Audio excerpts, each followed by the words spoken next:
ត្រូវពិសេសត្រេះរៀងក៏ត្រូវមាត់ចាត់ជាផ្លូវនិយាយត្រូវទៀតសំដាច់ដូរឈ្មោះក៏ព្រមតែជាតិតស៊ូឆ្លាំងឆ្លៀតក្នុងព្រៃកោះកងដើមឡើយសម្ដេចឈ្មោះទីសង្វានយុវជនក្លាហានភូមិគិរីវងតែពុកជីវពលឧបាយកលឆោតល្ងងចោតថាជាខ្មាំងបង្កប់ក្នុងព្រៃ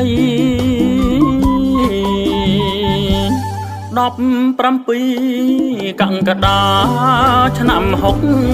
65ជីវពលឈ្មោះដាំសាហាវព្រៃផ្សាយ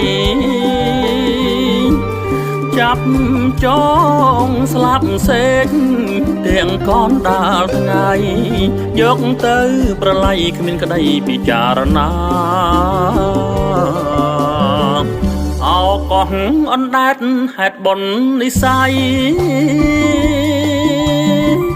ទឹកម្ដងម្ដាយថ្លៃតាមជួយរក្សា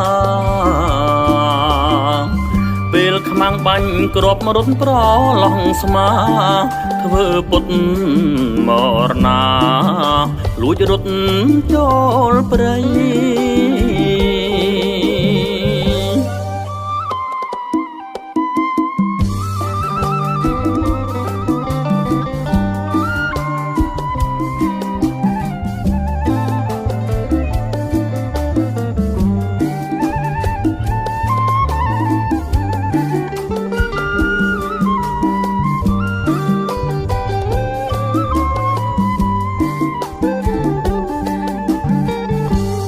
រត់កិច្ចលាក់ខ្លួនពួនក្នុងព្រៃព្រឹកក្តៅភ្លៀងតទឹកសន្ធឹកសន់ថៃ